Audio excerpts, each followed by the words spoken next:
Bonjour à toutes et à tous. Je vous remercie de votre présence. Je me présente, Jean-Marie Louchet, je suis kinésithérapeute et je dirige l'Institut de formation effectivement qui est situé à Saint-Sébastien-sur-Loire. Nous allons pouvoir échanger sur donc, le temps prévu d'1 heure. Il est préférable de couper votre micro. Si vous souhaitez maintenir votre caméra, si vous le souhaitez, ça ne pose pas de difficulté. Je précise que cette heure est enregistrée de telle sorte qu'elle puisse ensuite être redistribuée sur le site de l'Institut. Et je suis accompagné d'un certain nombre de l'équipe pédagogique et en même temps que de présidente du bureau des étudiants. Donc, je vais laisser se présenter et ensuite je reprendrai la parole. Paul ? Alors, bonjour à toutes et tous. Paul Lyonaz, je suis kinésithérapeute, formateur à l'Institut et je suis donc facilitateur pédagogique et responsable de la plateforme de formation à distance que nous appelons à l'Institut e-formation. Fabienne ? Bonjour à tous, Fabienne Vaux, kinésithérapeute, formatrice à l'IFM 3R à temps plein. Je suis également responsable pédagogique du cycle 1, ce qui correspond à votre première et deuxième année de formation en kinésithérapie. Yann ? Yann Lelay, kinésithérapeute et donc j'ai la responsabilité pédagogique de la fin du parcours, donc qui sont effectivement les 4e et 5e années de diplômantes de la formation, d'accord, et les 3e et 4e années dans l'institut de formation. Laurine Pichery. Bonjour à tous. Donc moi, c'est Laurine Pichery. Je suis étudiante en 3e année diplômante et 2e année de l'Institut de formation et je suis la présidente du bureau des étudiants. Merci. Bruno ? Bonjour, donc Bruno Baumal, je suis responsable pédagogique des formations en kinésithérapie, donc qui vous intéresse bien sûr, mais aussi de podologie. Bien, je vais donc brièvement faire donc l'introduction nécessaire. Sinon, tous les propos qui sont tenus qui suscitent donc des questions. Vous avez bien sûr l'habitude, je pense maintenant, avec la crise sanitaire de ces Zooms, donc de ces visioconférences. Donc, je vous invite beaucoup à écrire vos questions sur le chat qui seront donc relayées. Toutefois, vous pouvez toujours solliciter une prise de parole sans aucune difficulté. On va organiser cette heure, 1 sur la mission, 2 sur la formation, bien sûr avec la vie étudiante, c'est pour ça que nous avons la présidente du BDE, mais en tout cas, il est important dans ce cadre d'un choix de formation pour vous, qui est à distance et qui vous interrogez, de parler aussi du métier, donc de masseur kinésithérapeute. Même si je pense que derrière, quand je dis derrière l'écran, donc je pense à vous tous et à toutes, c'est que fort probablement vous êtes en terminale, voire en première. Peut-être avez-vous déjà fait votre inscription sur Parcoursup. En tout état de cause, l'admission, et que ce soit bien sûr maintenant quelque chose de très clair, même si au bout du bout, ce n'est pas si simple que ça, mais l'admission en institut de formation en kinésithérapie passe obligatoirement par une inscription universitaire avec une validation d'une première année dans un système réformé qui s'appelle PASS ou LAS. Donc, si vous êtes inscrit sur Parcoursup, vous avez donc dû choisir soit PASS, soit LAS. PASS avec automatiquement donc, ce qu'on appelle dans le langage de l'enseignement supérieur santé MMOPK, médecine, maïeutique, ondoto, pharma et kiné. Toutes les personnes inscrites en PASS devront choisir dans le premier semestre 2 filières, kiné et pharma. Par contre, pour les LAS vont donc automatiquement une licence d'accès santé, soit par les STAPS, soit par le droit, soit par la science. Les LAS, eux, vont donc, bien sûr, si vous voulez, postuler pour l'ensemble des filières. Que ce soit PASS ou que ce soit LAS, vous allez donc concourir pendant une année pour être sélectionné sur une première marche, c'est-à-dire une marche théorique. Et si vous êtes sur cette marche théorique, vous allez pouvoir, avec une sélection, vous allez pouvoir accéder à cette deuxième marche qui est un oral où les PASS et les LAS seront réunis. Et sur cette deuxième marche, une fois que PASS et LAS sont réunis, des oraux vont avoir lieu et c'est seulement à l'issue de cette deuxième marche que vous serez sur la dernière, c'est-à-dire celle qui vous permettra, en fonction des choix que vous avez faits, d'accéder, pour en ce qui nous concerne, à la kinésithérapie. S'il y a des questions, bien évidemment, je vois qu'il y a, je compte sur Paul pour me dire s'il y avait des questions par rapport à ça. Parce que je vois qu'il y a, voilà. Non, ça c'était donc une information. Donc, ça, c'est automatiquement le process de l'admission qui, si vous voulez, est incontournable.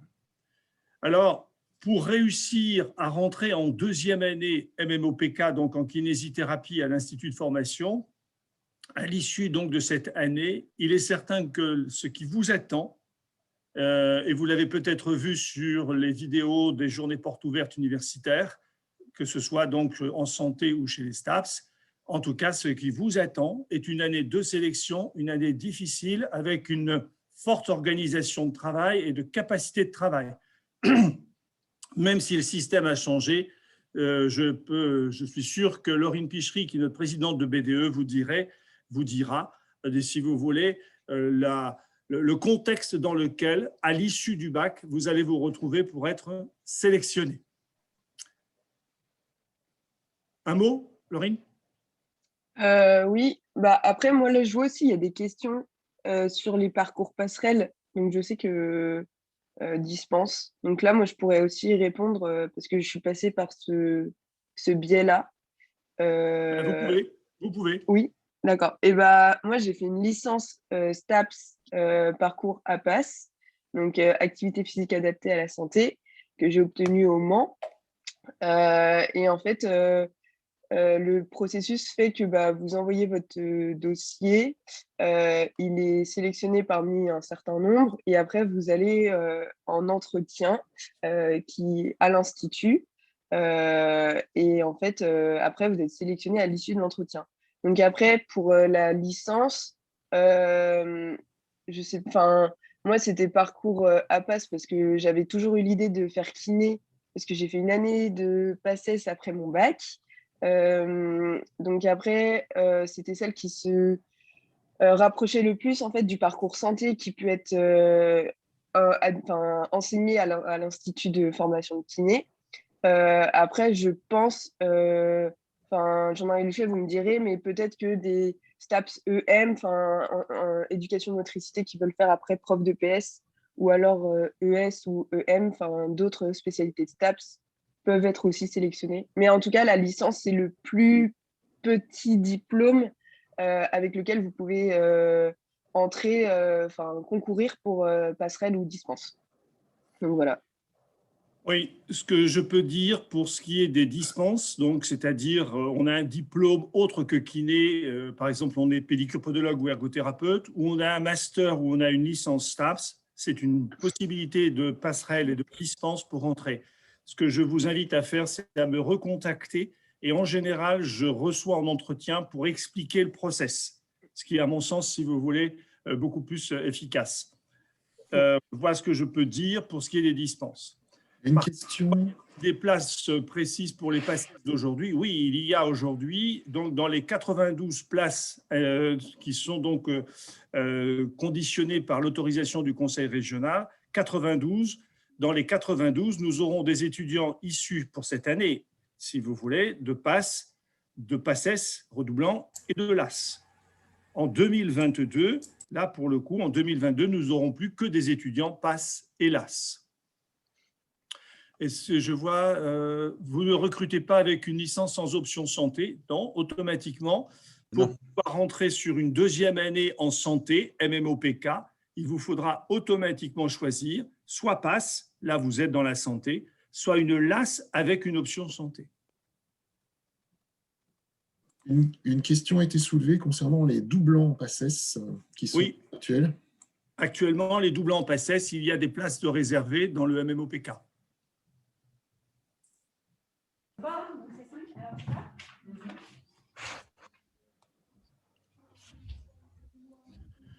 Je vois pour les admissions par passerelle, je vous invite vraiment à me recontacter personnellement parce que c'est quand même une sélection, c'est une toute petite porte, une toute petite fenêtre.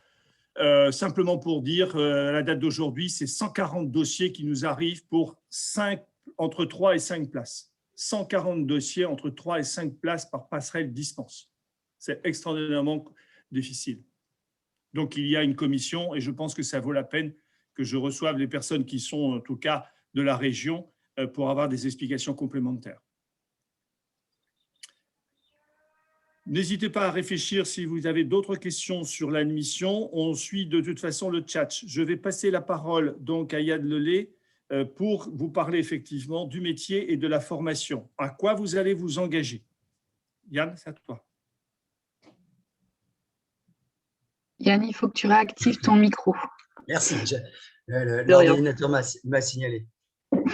Alors, pour répondre aux questions, le diplôme d'état de psychomotricité à Colline, le diplôme d'état de psychomotricité permet de faire la passerelle, effectivement aussi. Et après, les autres questions, je laisserai Jean-Marie les répondre. Ce que je vous propose, c'est peut-être de simplement vous présenter un tout petit peu des grandes idées sur le métier et puis sur la formation à travers quelques diapositives d'un diaporama. Est-ce que vous voyez tous bien? C'est bon. OK.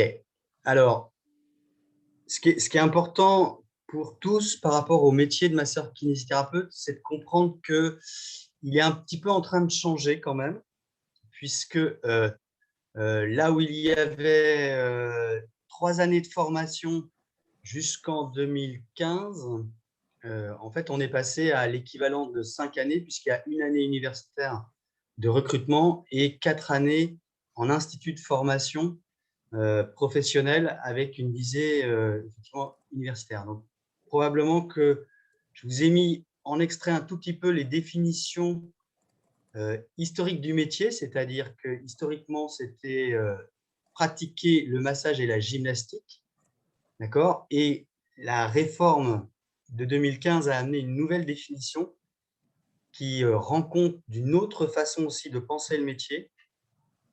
Donc, c'est, vous voyez, la promotion de la santé, la prévention, le diagnostic, kinésithérapie et le traitement. Autour des troubles du mouvement ou de la motricité de la personne, des déficiences ou altérations des capacités fonctionnelles. Avec cette idée qu'il y a une indépendance et une pleine responsabilité du kinésithérapeute au regard du code de déontologie. Donc, ça me paraissait important de commencer par dire que l'environnement de la santé change et la profession de masseur-kinésithérapeute dans cet environnement est elle-même en changement. Voilà. Donc, ça permet d'évoquer, effectivement, si vous cherchez de la littérature internationale, vous verrez que masseur-kinésithérapeute est une spécificité française et que voilà, vous trouverez plutôt une terminologie de physiothérapeute, voire physiothérapeute dans la langue française, puisque les Canadiens, Suisses et Belges utilisent aussi le terme de physiothérapeute.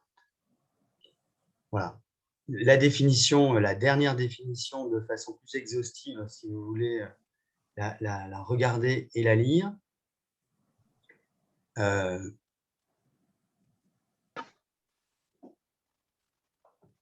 Dans les idées fortes qu'il faut avoir quand vous décidez de vous engager dans la formation pour aller vers le métier, c'est qu'effectivement, c'est une formation en alternance où la partie, ce qu'on appelle formation clinique, sur le terrain de stage, va être importante. On va en redire un mot tout à l'heure. Donc, il faut essayer d'identifier qu'il y a plusieurs façons de faire le métier de masseur-kinésithérapeute. Donc, plusieurs façons d'aller faire des stages. Alors, on a des catégories qui s'appellent les champs cliniques. D'accord? Donc, il y a ce qu'on appelle plutôt des choses autour du neuro, musculaire, voilà, un AVC, accident vasculaire cérébral, ou une paraplégie pour ceux qui connaissent ces termes-là. Musculo-squelettique, c'est plutôt l'entorse, les problèmes lombalgiques, par exemple, qui peuvent rentrer, respiratoire cardiovasculaire tégumentaire. Effectivement, quand vous avez ce qu'on appelle une bronchopneumopathie chronique obstructive, BPCO, ou quand vous avez la mucoviscidose, vous pouvez avoir de la kinésithérapie. Et puis après, il y a tout un champ spécifique avec la gériatrie, les plus anciens, la pédiatrie, les plus jeunes, des parties, quand il y a des cancers, oncologie, il y a aussi des choses, kinésithérapie du sport. Voilà, ça c'est pour essayer de voir que l'intervention du kinésithérapeute est très large. Ces activités, vous avez compris maintenant, elles sont aussi au-delà du massage et de la gymnastique médicale, puisqu'il y a cette idée de promouvoir la santé, prévenir, dépister, évaluer, d'accord, avec un diagnostic en kinésithérapie qui se construit, se développe de mieux en mieux. Et puis évidemment, les traitements, des stratégies de traitement des troubles de la posture et du mouvement, où il peut y avoir des approches éducatives ou des approches en thérapie manuelle, plus classiques que vous avez pu voir. Voilà. Tout ça, ça vous permet de déboucher dans des secteurs professionnels différents. Alors, le sanitaire, c'est un petit peu la santé en phase aiguë. Donc, vous pouvez connaître ça dans l'hôpital, ce qu'on appelle les centres de rééducation fonctionnelle. Mais la pratique en kinésithérapie libérale va aussi rentrer dans cette partie-là. Le social, c'est quelque chose qui consiste à être un peu plus dans la partie éducative et préventive. Là encore, il y a plein de façons de le faire. Les libéraux, à travers les maisons de santé pluriprofessionnelles, peuvent s'inscrire dans cette dynamique-là. Ensuite, il y a tout ce qu'on appelle le champ médico-social. C'est plutôt des lieux de vie où la difficulté en général est des personnes en situation de handicap qui ont besoin d'un accompagnement en santé particulier. Vous allez avoir ça avec des enfants, avec des adultes, avec des personnes âgées, ce qu'on appelle les établissements d'hospitalisation pour personnes ou d'hébergement pour personnes, d'ailleurs hébergement pour personnes âgées dépendantes, EHPAD, correspond à ce secteur médico-social. Voilà, donc avec soit salariés, soit travailleurs indépendants libéral, deux modalités différentes, mais 80% de kinésithérapeutes salariés libéraux pour à peu près 20% de kinésithérapeutes salariés. Alors, s'il y a des questions, je fais peut-être une petite pause pour voir si par rapport à ce qui a été dit, il y aurait déjà des questions. Sur le chat, messieurs, vous avez non? On continue? Vous poserez les questions à la fin. Alors, les deux cycles, vous avez compris qu'il y a il y a 3 périodes pour arriver au métier de kinésithérapeute. Une période 1 qui est dans l'université avec PASS, ce dont vous a parlé Monsieur Louchet, qui est la sélection. Ensuite, il y a un cycle 1 qui consiste réellement à comprendre le système de santé et à être en capacité d'évaluer ces enjeux de la posture et du mouvement de façon un petit peu générale, globale, sans être encore dans le champ des pathologies. Et ensuite arrive le temps du cycle 2, donc cycle 1, c'était Madame Vaux tout à l'heure en responsabilité pédagogique, et moi sur la responsabilité pédagogique du cycle 2, où il s'agit vraiment de, là, on comprend le système dans lequel on va rentrer, et le cycle 2 est le moment où on se positionne, on se situe, on se dit qui suis-je et comment je travaille avec les autres, d'accord ?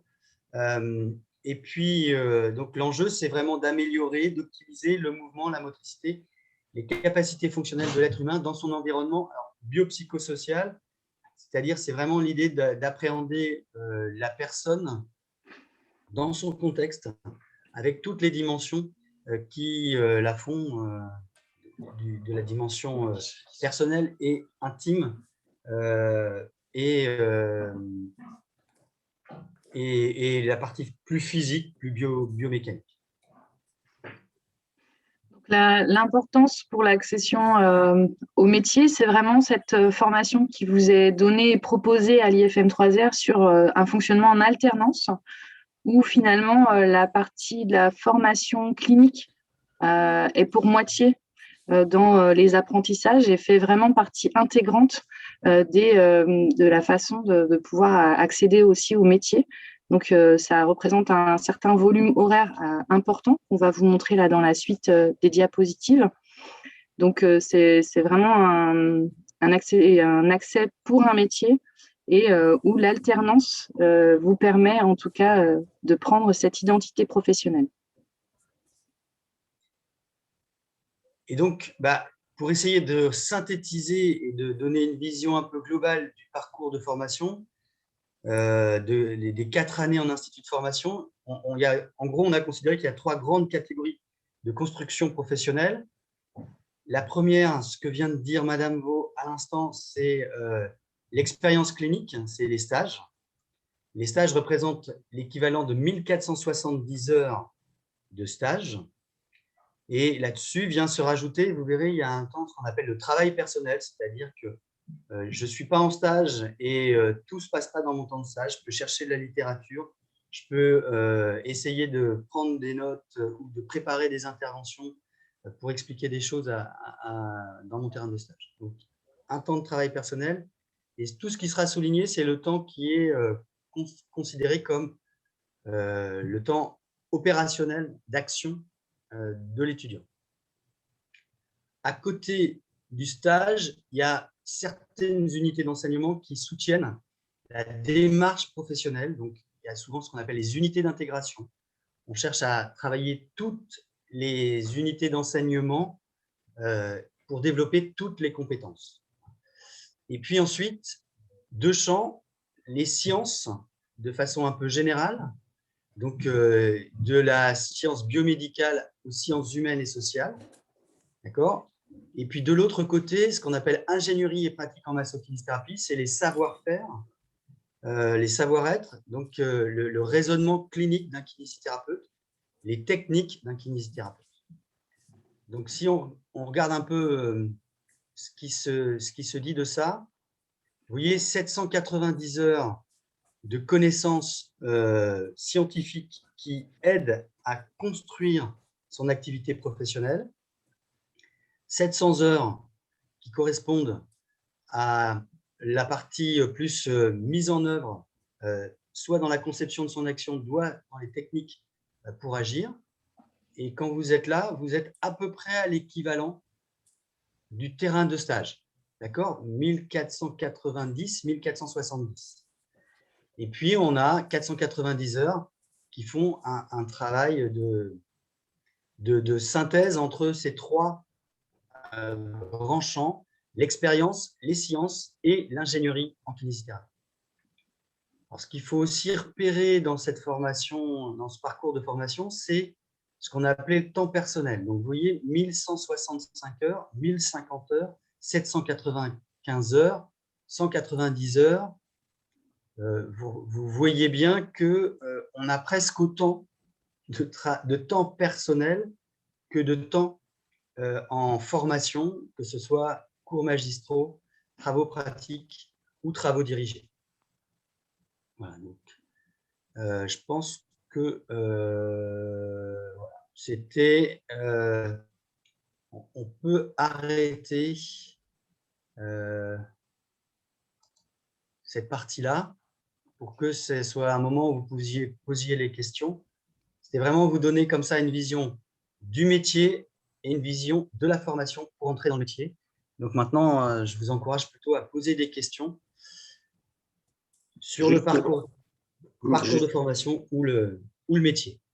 Juste pour ajouter un petit complément d'information pour que les jeunes là, qui pourront accéder, là, je leur souhaite, à notre formation, ça représente à peu près un volume d'enseignement par semaine, hein, quand on est en présentiel pour la partie enseignement sur l'Institut, entre 20 et 22 heures d'enseignement en moyenne par semaine.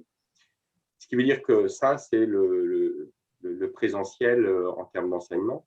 À côté de ça, sur le travail personnel, ça en représente autant. Ce qui veut dire que vous voyez, il faut avoir une vision d'à peu près de 40 heures de travail semaine, ce qui est à mes yeux un minimum. Donc, il faut envisager cette formation en disant, oui, là, je vais quand même avoir mes semaines bien remplies lorsque je serai sur l'Institut. Et lorsque je serai sur les terrains de stage, en termes de formation clinique, vous êtes à 35 heures semaine, donc ce qui est aussi prégnant. Donc, c'est une formation qui nécessite quand même malgré tout beaucoup d'investissement de la part des étudiants. Alors, peut-être que les représentants des étudiants pourront rebondir là-dessus sur ce que je viens de dire pour nous donner aussi leur perception des choses. Oui, allez-y, vous vouliez parler. Non, parce que j'allais dire qu'il y avait une étudiante en première année de formation qui était ici aussi pour parler aussi de sa vision de la formation et aussi de comment elle avait pu intégrer l'Institut. Donc, je pense que c'était le bon moment. Donc, vas-y, Diane, si tu veux. Du coup, bonjour à tous. Moi, du coup, j'ai fait 2 années de PACES. Je suis passée doublante l'année dernière. Actuellement, comme l'a dit Laurine, je suis en 2e année à l'école de kiné. Et après, par rapport à mon cursus, moi, je savais que je voulais faire kiné, donc c'était la PACES ou rien, à vrai dire, parce que pour STAPS, je n'ai pas été acceptée. Donc, du coup, je me suis dit, je reste dans la filière PACES. Et puis, voilà, du coup, après, ma vision du coup, de la formation à l'Institut, pour le moment, tout se passe bien. Ce que je trouve agréable, c'est le fait qu'on ait du coup les TP et après qu'on puisse appliquer en formation clinique, on a des formations cliniques 2 fois par an. Et puis voilà. Oui, pour appuyer les propos de Diane, après, moi, donc, je suis en 2e année de formation à l'Institut et ce qui est un peu différent, c'est que j'ai pu connaître la formation avant la crise sanitaire. Et en fait, les enseignements n'ont pas n'ont pas été revus à la baisse ou quoi, de par la situation sanitaire qu'on traverse. Et je pense que la formation est tout aussi apprenante. Et voilà, c'est grâce aux TP, aux travaux pratiques qu'on a sur le site de l'Institut, ça nous permet aussi de garder un lien avec la formation. Et moi, actuellement, je suis en stage. Et donc, voilà, comme l'a dit Diane, il y a 2 stages par an. Et c'est vraiment un plus. Faut prendre ces temps de stage comme des temps de formation, pas venir en stage et se reposer et se dire que voilà, on pratique, mais voilà, c'est vraiment, moi je dirais presque que c'est des stages qu'on doit prendre. On apprend 2 fois plus en stage qu'en formation propre à l'Institut, parce que là, on pratique vraiment, on est au contact de patients, de réels patients, pas juste nos camarades. Et c'est tout un travail de communication. Les gestes, on doit les avoir bien appris à l'Institut pour bien les répéter. Après, vous n'êtes pas des professionnels de santé en stage, hein. Ça, les patients le conçoivent et vous avez des tuteurs pour ça. Mais je pense les temps de stage, faut vraiment les prendre en double, travailler le soir, tous les soirs, hein, mais voilà, prendre des temps aussi pour se dire qu'est-ce qui n'est pas allé, peut-être là il y a une situation, ça m'a un peu troublé ou j'ai pas forcément fait le bon choix, voilà. Se mettre en question, c'est très important, pas qu'en stage, après dans votre formation plus tard professionnelle aussi. Et je pense que les temps de stage, ça vous permet de voir quel professionnel vous serez après les 4 années de formation. Donc voilà. Après, je parlerai plus de la vie étudiante, mais les temps de formation à l'Institut, c'est vraiment 2 casquettes. C'est les stages, les moments plus théoriques où vous apprenez et les moments de pratique à proprement parler en stage, qui sont très importants et assez nombreux. Donc ça, c'est bien. Donc voilà. Il y avait une question dans le chat tout à l'heure sur pardon, le travail personnel pendant les stages. Eh bien, il faut savoir aussi que pour chaque stage, on demande, il y a en général un travail à effectuer pour l'IFM 3R, donc de ramener de la matière du vécu de stage sur une thématique particulière en fonction du stage sur lequel vous êtes, pour qu'on puisse retravailler cette matière-là dans le cadre d'une unité d'enseignement, par exemple. Donc actuellement, Laurine, qui est en formation clinique, eh bien, elle a une production écrite à faire sur le thème de la communication dans la relation soignant-soigné, de quelque chose qu'elle aurait vécu et observé, pour voilà, continuer son apprentissage aussi en lien avec des concepts plus de savoir qu'elle a eu en cours avant sur le semestre. Donc, il y a vraiment aussi un travail personnel propre au stage et un travail propre à l'IFM 3R pour chacun des stages qui vous est donné. Pour rebondir sur la spécialisation, là, Yann, je vais te laisser la parole pour repréciser ce qui est effectivement le tronc commun dans la formation, mais le projet personnel d'un étudiant au travers de son parcours de stage. Alors, je peux répondre effectivement à deux questions. La première question qui était pour faire écho à ce que disait Fabienne Vaux, les stages ne sont pas que des terrains d'application, en fait. Sont aussi des terrains de découverte et d'apprentissage. En fait, l'alternance n'est pas une logique de les savoirs s'apprennent en institut et s'appliquent. Les compétences se construisent et se développent sur le terrain, d'abord en formation clinique. Et donc, en fait, ça va dans les deux sens. Effectivement, vous utilisez des connaissances en formation clinique, mais il y a aussi des découvertes, des compréhensions dans l'élaboration d'un savoir-faire, de compétences sur le terrain de stage. D'où ce travail personnel, d'où cette reprise de ce qui se passe dans les terrains de stage, ce qu'on appelle en formation académique, pour faire une opposition par rapport à la formation clinique. Voilà. Ça, c'était pour compléter un peu cette idée comment formation académique, formation clinique se complètent pour faire une formation professionnelle. Et ensuite… Il y avait Emma qui demandait du coup si les secteurs de stage étaient imposés.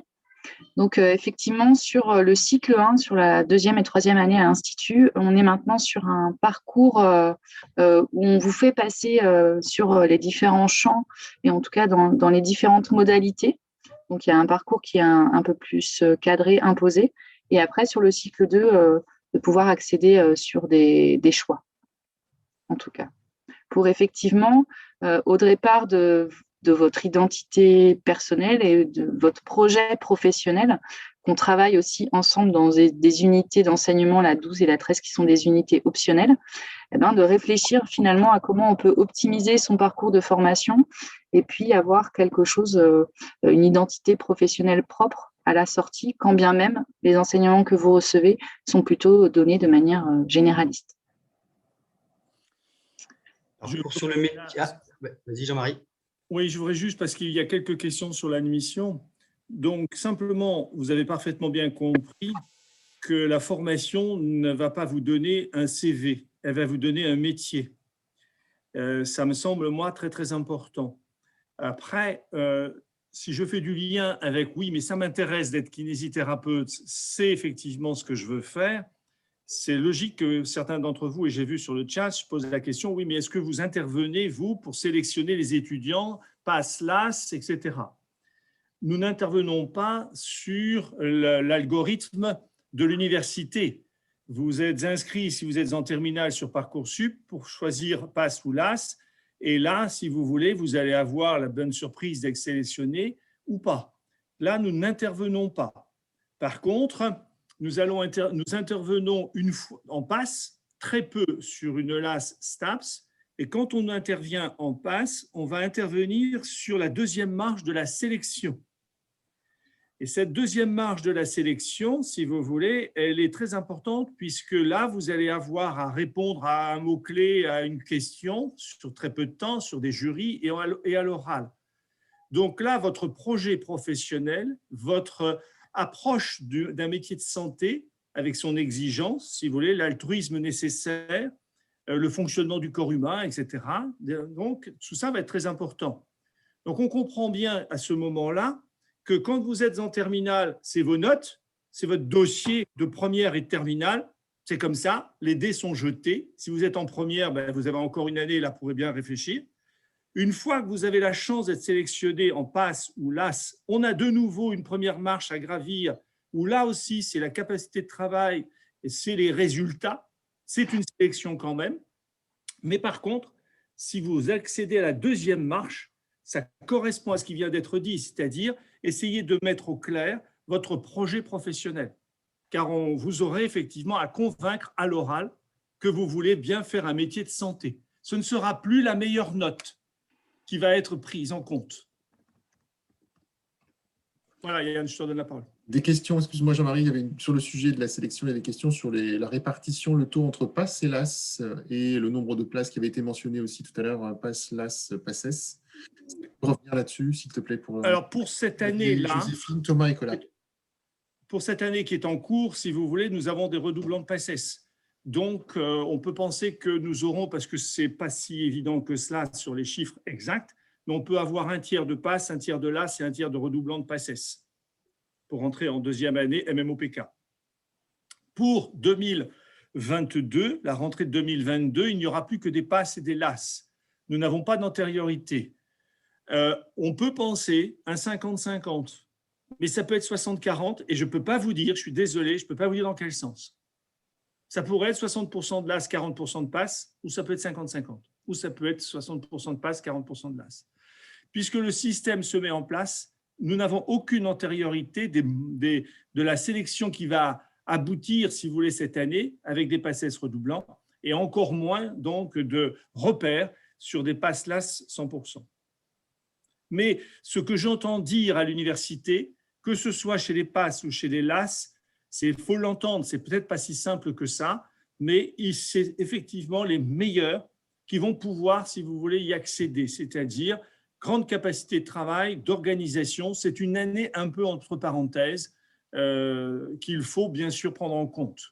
Si parmi vous qui m'écoutez, vous voulez faire kiné pour faire kiné du sport, je ne peux pas m'empêcher d'en parler, forcément, si vous voulez, il ne faudra peut-être pas faire de sport pendant cette année-là parce que ce sera très compliqué.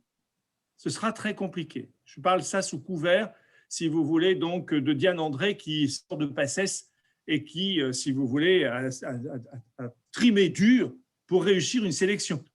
Et elle a de la chance parce qu'elle est dans la sélection qu'elle a souhaitée. Il faut bien vous préparer à ça. D'où l'importance de ce qui vient d'être dit sur le projet professionnel. C'est quoi un métier de santé? C'est quoi un métier de rééducation? Et c'est vrai que vous vous posez des questions sur la spécialisation. Le métier de masseur-kinésithérapeute vous permet de soigner des enfants, des personnes âgées et des adultes, les 3 âges de la vie, avec effectivement des spécificités, même si on ne parle pas beaucoup de spécialité en tant que telle dans l'exercice professionnel. Je laisse la parole parce qu'on me connaît, je peux monopoliser. Je rebondis sur cette idée de spécialité. La spécialité, c'est quelque chose qui existe dans le métier de médecin, mais ce n'est pas quelque chose qui existe dans le métier de masseur-kinésithérapeute. Ce qui existe, c'est effectivement que vous développez des compétences dans des champs cliniques, ça peut arriver, et à ce moment-là, vous êtes identifié avec ce qu'on appelle des spécificités de pratique. Mais en fait, le tarif des acteurs est a priori le même au niveau du remboursement de la sécurité sociale. Il n'y a pas de variation, il n'y a pas de changement. Voilà, c'était ça l'idée très forte. Après, la question d'orienter sa formation professionnelle dans les 4 années vers un projet de pratique spécifique, oui, ça sera votre parcours de stage, ça sera la capacité à avoir certaines options qui permettent d'aller faire des expériences ou des MOOC ou des éléments complémentaires un petit peu pour vous donner une carte de visite un petit peu singulière à la sortie, ce que les métiers des arts appellent les books. J'ai mon book, j'ai mon portfolio qui fait que je suis pas tout à fait, je suis un peu plus, j'ai une certaine originalité, singularité dans mon diplôme. Voilà pour répondre à la question de la spécialité. Je voulais juste rebondir que la mission d'un institut de formation comme le nôtre, c'est de former des professionnels de santé. Donc, Monsieur Louchet l'a évoqué tout à l'heure en introduction, on forme à des compétences professionnelles métiers.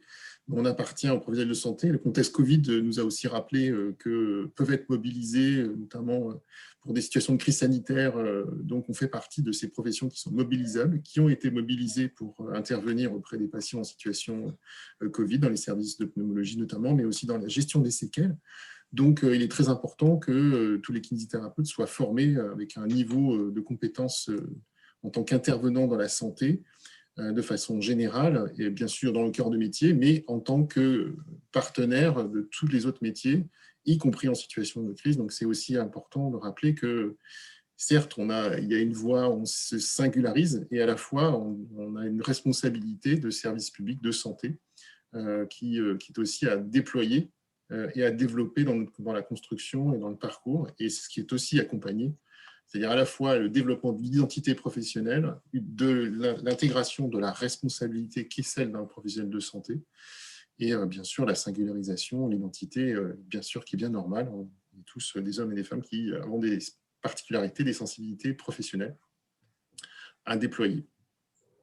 Je voulais juste en profiter aussi pour peut-être interroger les responsables de formation. C'était une question qui n'a pas évoquée sur les intervenants, sur les types d'interventions, sur les acteurs qui viennent contribuer et intervenir au sein de l'Institut pour former les étudiants, voilà, entre les différents acteurs. Peut-être que vous pouvez apporter des éléments à ce sujet qui pourraient peut-être être intéressants à partager.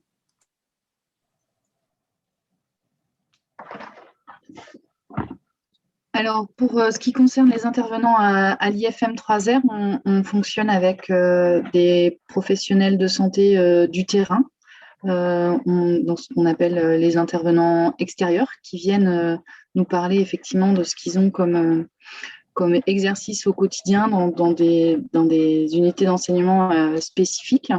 Et puis, pour le cycle 1, on travaille avec des formateurs qui sont à l'IFM 3R, plus ou moins à temps partiel, donc qui ont aussi une activité clinique en parallèle pour effectivement plutôt sur l'acquisition des premières techniques et qui ont toujours un pied dans une activité auprès des patients. Donc on travaille effectivement avec des professionnels en exercice, en kinésithérapie. Pour venir compléter un peu la formation de Fabienne,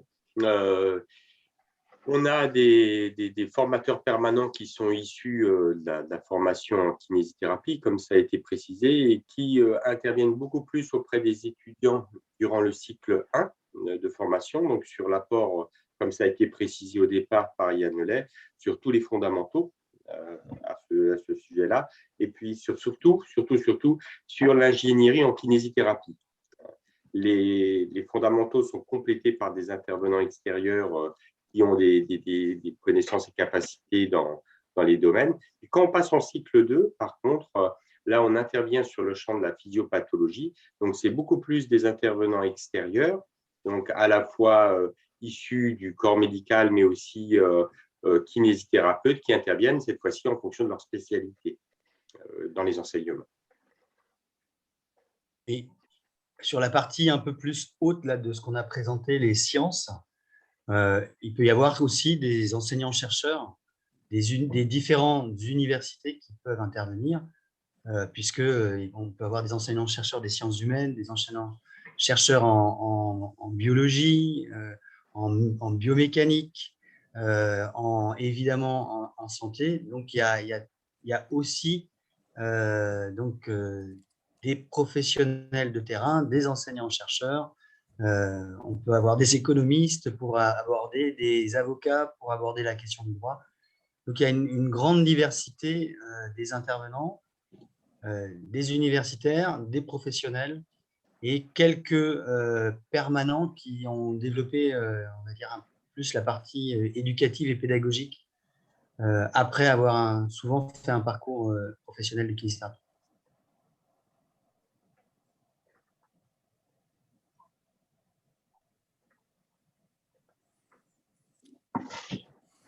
Une demande d'Emma concernant la décomposition des fondamentaux en sciences, CM, TD, TP.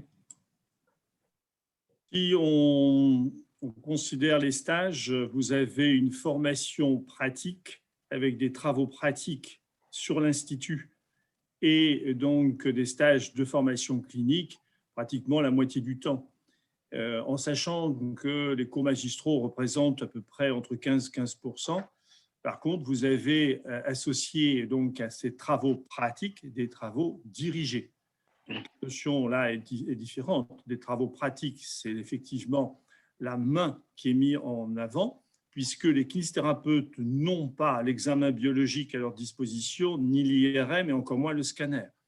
Donc, le kinésithérapeute, par essence, c'est effectivement, si vous voulez, certes, sa communication avec un patient, mais sa communication va se faire d'une façon préférentielle avec ses mains. Donc, vous allez devoir effectivement apprendre à examiner un sujet d'abord entre vous dans de vos travaux pratiques. J'ai pour habitude de dire que quand on rentre en kinésithérapie, on est effectivement en binôme dans des travaux pratiques. On se déshabille raisonnablement devant les étudiants, je dis cela, mais parce qu'ils font ce qu'ils veulent quand ils sont à l'extérieur. Mais ceci dit, à l'intérieur de la structure, on se déshabille raisonnablement, mais on apprend effectivement à examiner une cheville, un genou, une épaule sur le plan musculo-squelettique, si je reste que sur ce champ-là. Donc, c'est un métier du toucher. C'est donc, bien sûr, vous voyez bien, avec la crise sanitaire que nous traversons, c'est l'extraordinaire frustration que nous pouvons avoir à ne plus pouvoir toucher aujourd'hui, bien évidemment, ses proches ou ses amis. Eh bien, nous avons, dans le contexte de la santé, un métier par excellence du toucher. Alors, pour répondre de façon, si vous voulez, des éléments plus précis, vous voyez que le référentiel de la formation nous amène, j'ai partagé mon écran, j'espère que vous le voyez, en cycle 1, il y a 445 heures de CM, 575 heures de TPTD et 630 heures de formation clinique. Et en cycle 2, on est avec des chiffres un petit peu moins importants de CM, mais et la formation clinique qui prend une part un peu plus importante. Voilà, donc vous voyez, il y a quand même un équilibre entre TP et TD. Alors, je pense qu'il ne faut pas, le temps passe, mais il y a une question là qui est importante et qui va me permettre de faire du lien et de donner la parole aux étudiants. Ensuite, vous allez effectivement avoir une année de sélection à l'Université de Nantes pour rentrer à l'école de kiné de Saint-Sébastien. Vous êtes de statut étudiant de l'Université de Nantes dans votre année de sélection. Vous resterez étudiant de l'Université de Nantes sur les 4 ans qui suivent au niveau de l'Institut. Toutefois, l'Institut n'est pas universitaire. Donc, l'Institut est associatif non lucratif avec un coût de scolarité qui est effectivement supporté par les étudiants et leurs familles. La scolarité des étudiants de l'IFMK à l'Institut de formation masso-kinésithérapie de Saint-Sébastien n'est pas financée par le conseil régional. Voilà pourquoi vous avez un coût de scolarité qui est à la charge des étudiants et des familles.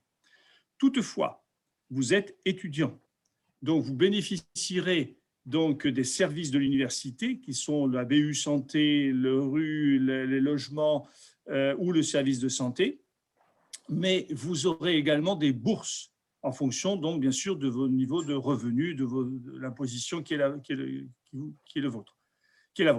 Donc, partant de là, vous avez effectivement la possibilité d'être aidé par le Conseil régional des Pays de la Loire et pas par le Crous, mais vous avez des étudiants qui sont aujourd'hui boursiers. Nous avons un quart d'étudiants boursiers. Vous aurez la possibilité d'avoir des indemnités de stage et de déplacement. C'est non négligeable. Ce n'est pas que c'est pas un revenu, bien évidemment, c'est une évidence, mais c'est quelque chose qui peut vous aider. Si vous êtes en stage à La Roche-sur-Yon et que vous faites un aller-retour, effectivement, ben voilà, vous avez déjà cette indemnité-là qui vous est versée. C'est à prendre en compte, bien sûr, pour vous, pour vos familles, je l'entends, d'accord, sur ce coût de scolarité qui vous est demandé. Statut d'étudiant qui reste, si vous voulez, pendant 5 ans. Et je peux donner la parole là pour parler un peu de la vie étudiante, donc à Laurine Péchery et Diane André. Oui, moi, c'était juste aussi pour rebondir sur les coûts de scolarité. C'est quelque chose, moi, je suis dispense en passerelle, et il faut aussi savoir que quand on passe par ce lien pour aller à l'Institut, tout ce qui est frais d'indemnité et remboursement kilométrique ne sont pas, enfin, nous, on ne les touche pas en fait.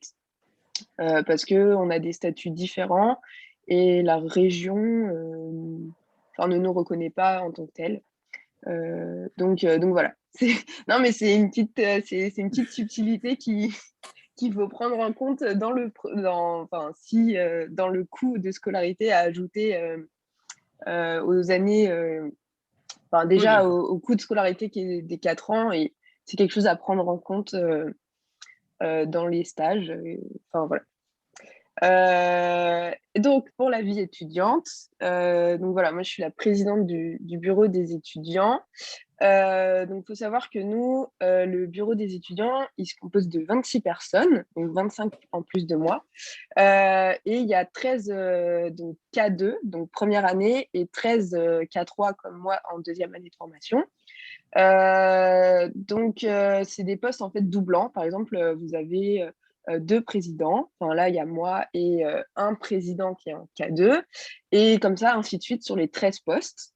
Donc, c'est 2 ans de mandat. Donc, voilà, ça fait 26 personnes, 26 têtes à reconnaître dans l'Institut. C'est plutôt pas mal. Et en fait, voilà, souvent, on associe bureau des étudiants à soirée. Donc, ce n'est pas que ça. Et puis, vous allez bien le comprendre que vu le contexte, nos champs d'action ont été assez limités. Mais en fait, je voulais aussi vous faire part que le bureau des étudiants, c'est aussi des étudiants qui sont dans la même situation que vous, quand vous êtes à l'Institut. Et on a développé pas mal de champs d'action qui n'étaient pas forcément développés avant. Et c'est quelque chose qu'on va, je pense, garder pour la suite. C'est-à-dire qu'on a été beaucoup à l'écoute des étudiants depuis 1 an maintenant. Et sur les conditions dans lesquelles ils pouvaient étudier, aussi la santé mentale des étudiants, ce qui a été qui a fait beaucoup remonter depuis plusieurs mois, que c'est une situation qui n'est pas forcément facile à vivre. Donc nous, on fait souvent le lien entre les étudiants et aussi l'équipe formatrice et donc Jean-Marie Louchet, le directeur, où on fait il y a aussi les EEK, vos étudiants élus qui sont en fait un peu comme des délégués. Mais voilà, c'est les EEK en kiné qui sont très importants aussi dans le cursus de formation. Il y en a 2 par promotion, et ils font, voilà, on s'appuie aussi beaucoup avec eux sur les choses qui sont à développer dans l'Institut, pas forcément matériel, mais voilà, des outils pour que vous viviez au mieux en fait les 4 ans de formation, parce que ça, c'est vraiment notre but. La vie étudiante, c'est pas faire que des soirées, c'est aussi voilà, vivre au mieux vos 4 ans, que vous soyez à l'aise et que voilà, tout se passe pour le mieux. Donc voilà, et ça va être assez bref parce que vous l'avez compris, c'est assez compliqué pour nous d'agir depuis le contexte sanitaire. Mais voilà, on est là pour tous les étudiants, on est une grande écoute, vraiment, c'est pour ça. Je lis en même temps les questions. Le BDE est-il investi mobilisé lors des événements sportifs? Oui, on a un VP, un vice-président qui s'occupe de tout ce qui est sport, et on fait aussi beaucoup de prévention. On est en lien avec des associations, beaucoup. Donc ça, c'est tout un penchant du bureau. Donc il y a un poste qui gère les associations. On fait par exemple en octobre, on fait Octobre Rose. En novembre, on fait Movember. On est beaucoup attaché aux causes. On a aussi, par exemple, des étudiants, quand c'est possible, quand le contexte le permet, mais sur, par exemple, des événements, exemple le marathon de Nantes ou l'Ironman des Sables, en fait, on peut avoir des étudiants avec des conventions qui vont masser les sportifs, les participants de ces courses. Donc après, il faut savoir qu'il n'y a aucune rémunération mise en jeu, hein. Vous y allez bénévolement, c'est que du bénévolat. Mais vous aussi, ça peut vous permettre, en plus des stages, de pratiquer. C'est quelque chose qui est, c'est apprécié par les étudiants. Donc, on espère pouvoir remettre en place tous ces partenariats et tout ce qu'on avait pu mettre en action en fait, les années précédentes qui ont été un peu mis en pause cette année. Mais voilà, le bureau, en fait, ça va animer en fait, vos 4 ans de formation et aussi vous permettre de les vivre le mieux possible. Et voilà, si vous avez des questions, n'hésitez pas. Et c'est tout pour moi. Pour rebondir sur ce que disait Ouais. Laurine, du coup, moi, je ne suis pas au bureau. J'ai longtemps hésité à me présenter et puis après, je me suis dit, bon, on verra plus tard. Mais même si on est au bureau, on peut proposer des projets avec des associations et aller voir les référents du bureau et en fait, qui vont dire, bah oui, carrément, on va faire ça ensemble. Et du coup, même si on peut quand même présenter des projets au bureau. Et ce qui est sympa, justement, c'est d'avoir ces 26 référents avec qui on peut échanger si on a un souci, si on a justement des projets à côté. La possibilité de, justement, comme disait Laurine, d'aller sur des courses, des choses comme ça. Et bah, du coup, on va en parler avec eux et ils vont tout organiser avec nous. Donc, c'est vraiment un support un soutien qui est agréable à avoir et qui rend notre vie étudiante un peu plus sympa, même si en ce moment, avec la situation sanitaire, c'est compliqué quand même. Mais on espère que ça ira mieux, hein. Je ne démords pas, moi. On voit bien que vous êtes donc en terminale, vous allez réussir votre bac, vous vous êtes inscrit sur Parcoursup, vous allez avoir une année de sélection pour rentrer en kinésithérapie. On peut comprendre que cette année de sélection, c'est vous et pas votre voisin. Mais vous avez compris avec ce qui vient d'être dit avec le BDE qu'une fois que vous rentrez dans l'institut, tous les étudiants sont ensemble et on espère que tous ensemble, on va réussir son projet.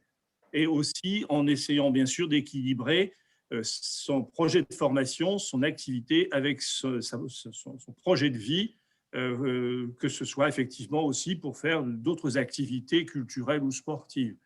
Vous rentrez dans l'université pour être sélectionné. C'est une année compliquée pour moi, il faut le savoir, mais ensuite, vous rentrez effectivement dans un autre monde, qui est le monde de la solidarité, le monde d'être ensemble, puisque de toute façon, vous vous décidez à être professionnel de santé, et c'est donc bien sûr déjà pour se tourner vers l'autre. C'est l'altérité, c'est l'empathie spontanée qu'on peut avoir vis-à-vis des gens. Donc c'est bien ça, si vous voulez, qui doit vous guider en quelque sorte pour vous aider, car le projet est un projet ambitieux. Moi, je peux que vous féliciter, en tout cas, de vous orienter vers un métier de santé. Et aussi pour appuyer les propos de Jean-Marie Douchet, c'est quand voilà, vous avez une année de concours, ou 2, voilà. Et voilà, après, nous, on a en place le tutorat. Et ça symbolise bien en fait l'entraide qu'il peut y avoir entre les étudiants. Le but, en fait, c'est de vous rentrer dans une promo à 98, 97, ça dépend des années. Et le but, pour vous aussi, c'est d'en sortir à 97, 98. Parce que vous allez vous connaître. Il faut le voir comme ça. C'est pas que vous. Faut vous entraider dans les travaux pratiques. C'est beaucoup ça aussi. C'est savoir comprendre une technique et savoir l'expliquer à un autre étudiant. Ça va toujours être bénéfique pour vous. Vous allez utiliser d'autres termes et vous allez savoir si vous l'avez bien comprise. Donc, c'est quelque chose, en plus, vous tournez vers un métier de soins, un métier où souvent, maintenant, l'avenir, ça va être aussi du pluridisciplinaire. Et c'est beaucoup un métier social. Faut l'entendre aussi comme ça. Les patients sont... On est un métier où voilà, on communique avec le patient et il faut être beaucoup tourné vers l'autre, il faut avoir de l'empathie aussi. Et toutes ces petites qualités, vous les avez pas forcément en entrant à l'institut, mais vous allez les développer et vous allez aussi les développer ensemble. Et c'est ça qui est très important. Et nous, on est aussi là pour vous accompagner dans ça. Eh bien, ce sera le mot de la fin de notre présidente préférée chez les kinésithérapeutes. On confirme. Je remercie chacun d'entre vous donc de votre présence et de la fidélité sur cette heure, puisque vous savez bien que tout se sait et que je vois bien que sur Zoom, personne ne nous a quittés. Nous sommes restés ensemble sur ces 60 minutes. Je vous souhaite un très bon week-end, de très bons projets à vous et surtout par les temps qui courent, une très bonne santé à vous et à vos proches. Bon week-end à tous. Merci aux collègues. Merci. Bon week-end à toutes et tous et au plaisir de vous retrouver à l'Institut. Au revoir. Au revoir. Au revoir. Au revoir, merci beaucoup.